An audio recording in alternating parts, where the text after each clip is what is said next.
हर हर महादेव मैया पार्वती की जय। हम एगो शिव विवाह गीत गावतनी। रउआ सबके अच्छा लगी तो लाइक करम, सब्सक्राइब करम और कमेंट में बताएम कैसन लागल हमार गीत।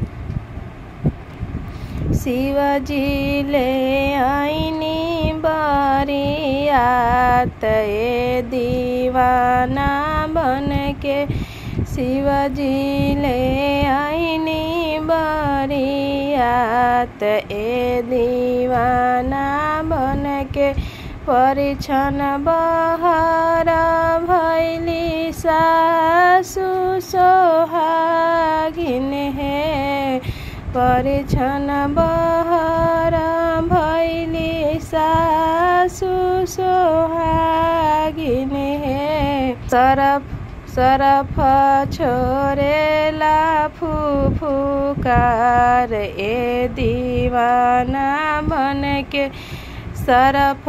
छोरेला फुफुकार ए दीवाना बन के, कहीं धैली डाला ससु कहीं धैली दौरा है, कहीं धैली डाला ससु कहीं धैली दौरा है। गौरा ले ठोकेली के मार ए दीवाना बन के, गौरा ले ठोकेली के मार ए दीवाना बन के, ऐसन बौरा शिव से गौरा नहीं बियाहबी, ऐसन बौरा शिव से गौरा नहीं बियाहबी, मोरो गौरा रही है कुंवर ए दीवाना बन के, मोरो गौरा रही है कुंवर ए दीवाना बन के, कलसा के ओते ओते बोलेली गौरा देई, कलसा के ओते ओते बोलेली गौरा देई, शिवजी से बचन हमार ए दीवाना बन के, सुनी शिवजी बचन हमार ए दीवाना बन के, जटवा काटाई शिव मिर्गा चल हटाई ना, जटवा काटाई शिव मिर्गा चल हटाई ना, गंगा पैसी करिया स्नान ए दीवाना बन के, गंगा पैसी करिया स्नान ए दीवाना बन के, तनी ऐसाए शिवजी भेष बदलती है, तनी ऐसाए शिवजी भेष बदलती है। नैहर के लोग पतियास ए दीवाना बन के, नैहर के लोग पतियास ए दीवाना बन के, जटवा कटवनी शिवजी मिर्गा चल हटवनी है, जटवा कटवनी शिवजी मिर्गा चल हटवनी है, गंगा पैसी कैनी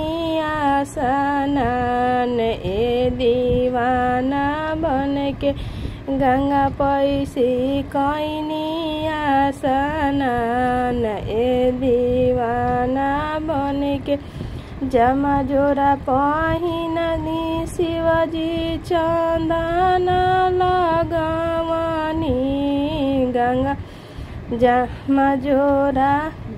पेन्हनी शिवजी चंदन पहिननी शिवजी चंदन लगाइले आके मरौआ भैनी खार ए दीवाना बन के आके मरौआ भैनी खार ए दीवाना बन के कहाँ गइलू किया भैलू सासु सोहागिन हो कहाँ गइलू किया भैलू सासु सोहागिनी अब भेष देखना हमार ए दीवाना बन के अब भेष देखना हमार ए दीवाना बन के डाला उठैली सासु दौरा उठवली है डाला